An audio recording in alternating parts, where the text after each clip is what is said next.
Good morning student. हम लोग पिछले वीडियो में पढ़े थे अवतल दर्पण एवं उत्तल दर्पण का उपयोग। ठीक है, आज हम अंकित प्रश्न से रिलेटेड दर्पण से संबंधित चिन्ह परिपाटी के बारे में बात करेंगे। क्या बात करेंगे? चिन्ह परिपाटी के बारे में, जिससे हमें अंकित प्रश्न को बनाने में आसानी होगी। ठीक है, बहुत ही इंपॉर्टेंट वीडियो है, इसको अच्छी तरह से ध्यान से क्या करना है, सीखना है। ठीक है, जो कि अंकित प्रश्न जो भी क्वेश्चन आएगा उसको हम फटाफट सॉल्व कर सके। ठीक है, तो स्टार्ट करते हैं। चिन्ह परिपाटी, क्या? दर्पण से संबंधित चिन्ह परिपाटी। ठीक है, क्या लिखे? दर्पण से संबंधित चिन्ह परिपाटी। ठीक है, चिन्ह परिपाटी। ये चिन्ह परिपाटी क्या है? चिन्ह परिपाटी किसके लिए आएगा? तो अब हम बात करते हैं चिन्ह परिपाटी किसके लिए आएगा। ठीक है, यहाँ देखो, हम बता दें दर्पण से संबंधित बोल रहे हैं चिन्ह परिपाटी। दर्पण अभी हम क्या प्रकार का पढ़े तो 3 प्रकार का, लेकिन मुख्यतः याद रखना अवतल दर्पण और उत्तल दर्पण। ठीक है, अवतल दर्पण एवं उत्तल दर्पण। अधिकतर क्वेश्चन जो है, अंकित प्रश्न जो होगा इसी से आएगा। ठीक है, A to Z क्वेश्चन को हम सॉल्व करेंगे। ठीक है, तो यहां देखते हैं अवतल दर्पण। अवतल दर्पण कैसे बनता है? अवतल दर्पण को हम बताए थे कि जब हम किसी कांच के खोखले गोले के बाहरी भाग को हम रंग देते हैं, क्या करते हैं? रंग देते हैं। जैसे यहाँ रंग दिए, इस तरह से क्या किए? रंग दिए। तो यह जो दर्पण हुआ, इस दर्पण का नाम हम क्या बोलेंगे? यह दर्पण मेरा हो गया अवतल दर्पण। कौन दर्पण? अवतल दर्पण। ठीक है, इसी प्रकार से एक उल्टा कर देते हैं। क्या करते हैं? उल्टा कर देते हैं। ठीक है, और इसके भीतरी सतह को हम कलई करेंगे। ठीक है, इसके हम भीतरी सतह को कलई करेंगे तो यह दर्पण हो जाएगा मेरा उत्तल दर्पण। क्या हो जाएगा? उत्तल दर्पण। ठीक है, यह मेरा क्या हो जाएगा? उत्तल दर्पण। देखो, सबका दर्पण में ध्रुव होता है, चाहे अवतल दर्पण हो या उत्तल दर्पण हो, यह ध्रुव होता है। तो इसमें थोड़ा सा हम अलग करेंगे। 9th में अगर नियामक ज्यामिति पढ़े होगे तब। ठीक है, सेम टू सेम उसी का इसमें रूल क्या होगा? फॉलो होगा। अब 2-3 चीज है जिसको कि हमको हमेशा दिमाग में घुमाते रहना है। पहला, दर्पण में क्या होता है? किसको देखते हैं? आदमी का हम चेहरा देख रहे हैं। मेरा चेहरा क्या है? वस्तु। क्या हुआ? वस्तु। पहला बात क्या हुआ? वस्तु। वस्तु से क्या बना? प्रतिबिंब। क्या बना? प्रतिबिंब। ठीक है, वस्तु से क्या बना? प्रतिबिंब। अब देखो, अब वस्तु ऊंचा भी होगा। क्या होगा? वस्तु ऊंचा भी होगा, प्रतिबिंब भी ऊंचा होगा। तो यह हो गया मेरा ऊंचाई। एक चीज क्या आ गया मेरा? ऊंचाई। दर्पण में क्या आएगा? ऊंचाई। मतलब वस्तु की ऊंचाई हो सकता है या प्रतिबिंब की ऊंचाई हो सकता है। ठीक है, एक चीज आ गया ऊंचाई। ठीक है, अब दूसरा बात आ गया वक्रता केंद्र और ध्रुव के बीच की दूरी। वक्रता केंद्र और ध्रुव के बीच की दूरी, इसको क्या बोल रहे थे हम? आर। क्या बोले थे? आर माने वक्रता त्रिज्या। क्या बोले थे? वक्रता त्रिज्या। ठीक है, वक्रता त्रिज्या। और बताए थे कि वक्रता त्रिज्या और ध्रुव के बीच में रहता है फोकस। क्या रहता है? फोकस। ठीक है, तो हम बताए थे कि फोकस और ध्रुव, क्या? फोकस और ध्रुव के बीच की दूरी को बोलते हैं हम छोटकी f, मतलब फोकस दूरी। क्या बोलते हैं? फोकस दूरी। क्या बोलते हैं? फोकस दूरी। ठीक है, अब देखो, वस्तु जब दर्पण के आगे रहेगा ना, वस्तु जब दर्पण से आगे रहेगा, ये कहीं भी है, उससे क्या मतलब है? तो वस्तु जहां भी हो तो हमको देखना है कि यह वस्तु दर्पण से कितनी दूरी पर है ना। वस्तु दर्पण से कितनी दूरी पर है, तो इसको ही हम बोलेंगे वस्तु दूरी। क्या बोलेंगे? वस्तु दूरी या वस्तु की दूरी। दर्पण से वस्तु कितनी दूरी पर है उसको बोलेंगे हम वस्तु दूरी। अब प्रतिबिंब दर्पण से कितनी दूरी पर बना, ठीक है, उसको हम बोलेंगे प्रतिबिंब की दूरी। ठीक है, वस्तु कितना ऊंचाई है उसको बोलेंगे वस्तु की ऊंचाई। अब प्रतिबिंब कितनी ऊंचाई बनी उसको हम बोलेंगे प्रतिबिंब की ऊंचाई। वक्रता केंद्र और ध्रुव के बीच की दूरी को बोलेंगे वक्रता त्रिज्या। सूचित करेंगे आर से। और वक्रता केंद्र और ध्रुव के बीच में फोकस रहता है। ठीक है, और फोकस और ध्रुव के बीच की दूरी को हम क्या बोलेंगे? फोकस दूरी। तो देखो, वस्तु दूरी, क्या एक शब्द आया वस्तु दूरी, मतलब दर्पण से वस्तु की दूरी, इसको हम सूचित करेंगे यू से। किससे? यू से, चाहे वो अवतल दर्पण हो चाहे यह उत्तल दर्पण हो। अब उसके बाद आता है प्रतिबिंब, तो प्रतिबिंब दूरी मतलब प्रतिबिंब कहाँ बना, नहीं कितना दूर में बना, प्रतिबिंब दूरी हो गया, तो इसको सूचित करेंगे भी से, चाहे वो अवतल दर्पण हो या उत्तल दर्पण हो। ऊंचाई, ऊंचाई तो दो चीज का होगा, एक वस्तु की ऊंचाई होगी, क्या होगा, एक वस्तु की ऊंचाई होगी, एक क्या होगा, प्रतिबिंब की ऊंचाई होगी। किसकी ऊंचाई होगी? प्रतिबिंब की ऊंचाई होगी, प्रतिबिंब की ऊंचाई है ये। अब देखो एक दूरी होगा वक्रता त्रिज्या की, दर्पण की वक्रता त्रिज्या कितनी है, तो यह हो गया मेरा r, वक्रता त्रिज्या को r बोलते हैं। और दर्पण की फोकस दूरी क्या होगी, यह हो गया मेरा f, यह मेरा क्या हो गया f। तो अब हम बात करेंगे इस सब के चिन्ह के बारे में। u का चिन्ह क्या होगा अवतल दर्पण में, u का चिन्ह क्या होगा उत्तल दर्पण में। प्रतिबिंब की दूरी मतलब v का चिन्ह क्या होगा अवतल दर्पण में, अब v का चिन्ह क्या होगा उत्तल दर्पण में। ठीक है, उसके बाद प्रतिबिंब की ऊंचाई का चिन्ह क्या होगा, प्रतिबिंब की ऊंचाई हो गया, वस्तु की ऊंचाई का चिन्ह क्या होगा, वक्रता त्रिज्या, यानी अवतल दर्पण की वक्रता त्रिज्या क्या होगा, अवतल दर्पण के फोकस दूरी का चिन्ह क्या होगा, उत्तल दर्पण की फोकस दूरी का चिन्ह क्या होगा। यह सब चिन्ह को हम कभी क्या करेंगे, अभी कंप्लीट करेंगे। फटाफट नाम याद रखना है, दर्पण में कितना चीज प्रयुक्त हो रहा है अभी, तो दर्पण में देखो कितना चीज प्रयुक्त होने वाला है, यहाँ देख लेते हैं फटाफट। याद रखो पहला चीज प्रयुक्त होगा वस्तु दूरी, क्या प्रयोग होगा, वस्तु दूरी।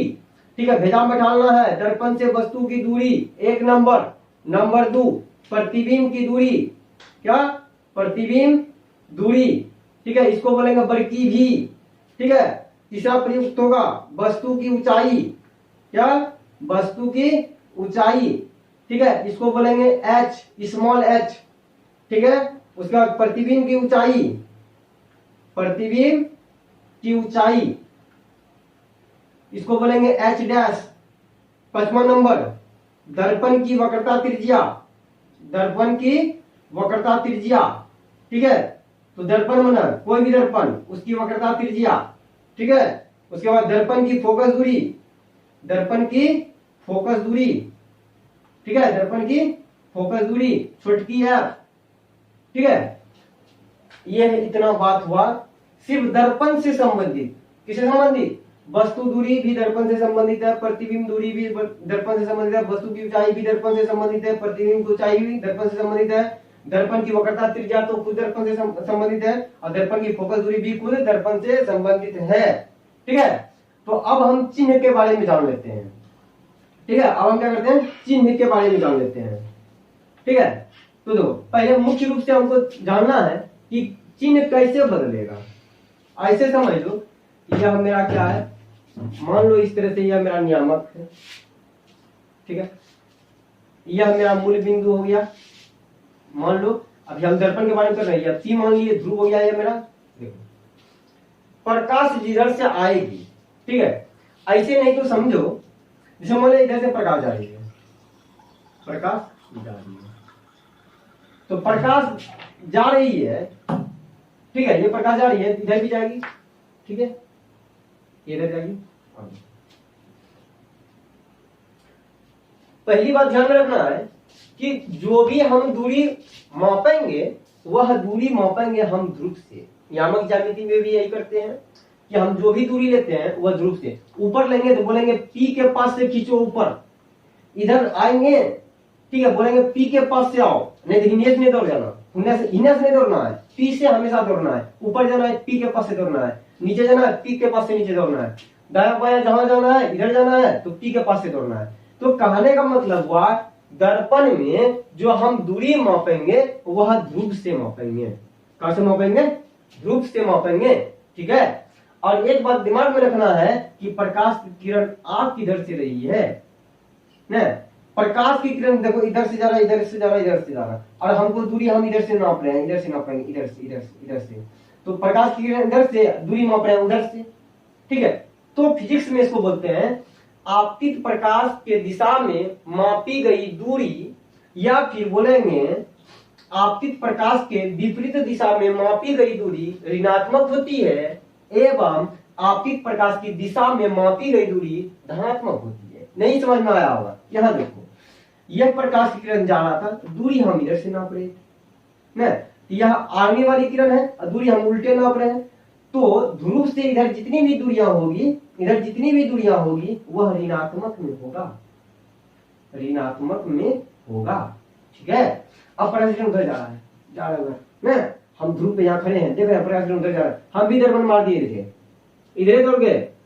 तो बोलेंगे आपतित प्रकाश की दिशा में मापी गई जो भी दूरी इधर होगा वह मेरा धनात्मक होगा, वह क्या होगा, धनात्मक होगा। ठीक है, अब ध्रुव से ऊपर चलते हैं, नहीं ऊपर जाएंगे, ऊपर याद रखना है धनात्मक, नीचे ऋणात्मक, यानी कि वस्तु अगर खड़ी है तो वह धनात्मक होगा और वस्तु अगर प्रतिबिंब अगर नीचे बना है तो वह ऋणात्मक होगा। ठीक है, इतने से बात है, इतने से बात में क्या करना है, कंफर्म कर लेना है। अब हम आ जाते हैं दर्पण में, ये तो ठेठ में बता दिए, अब आ जाते हैं दर्पण में। देखो एक हम दर्पण बना लिए इस तरह से, इस दर्पण का नाम बता दो फटाफट, इस दर्पण का नाम क्या हो गया, इस दर्पण का नाम हो गया अवतल दर्पण। ठीक है, यहां देखो, यहां देख लो, देख लो, यहां देख लो।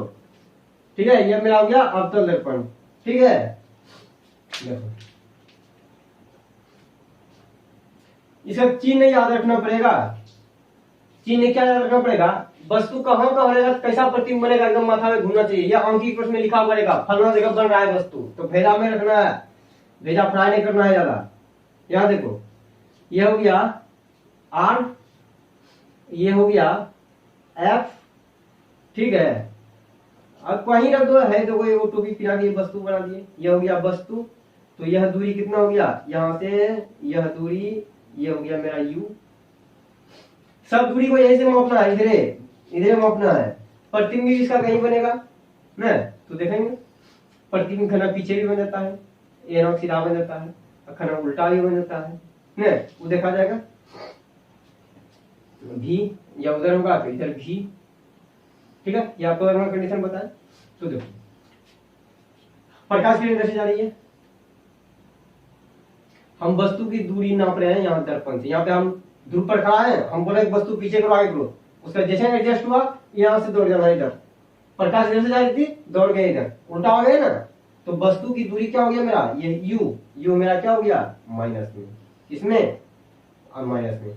तो अवतल दर्पण में वस्तु की दूरी क्या होगा, माइनस में, भेजा बैठा लो, अवतल दर्पण में वस्तु की दूरी माइनस में, किसमें होगा, माइनस में। ठीक है, अब प्रतिबिंब का दूरी बात करते हैं। देखो प्रतिबिंब दर्पण के आगे भी बनता है अवतल दर्पण में और पीछे भी बनता है। क्या प्रतिबिंब जो है अवतल दर्पण में आगे भी बनता है, इधर भी बनता है ना, कभी नीचे बनता है, नीचे बनता है, और एक कंडीशन का ऊपर उधर बन जाता है ना, इधर भी बनता है उधर भी बनता है। मैंने उधर जब बनेगा तो वह प्लस में हो जाएगा दूरी, और इधर जब बनेगा कि अभी u माइनस में हुआ था, तो इधर जो बनेगा मेरा प्रतिबिंब तो वह माइनस में हो जाएगा। कहने का मतलब हुआ अवतल दर्पण में प्रतिबिंब की दूरी प्लस में भी हो सकता है और माइनस में भी हो सकता है।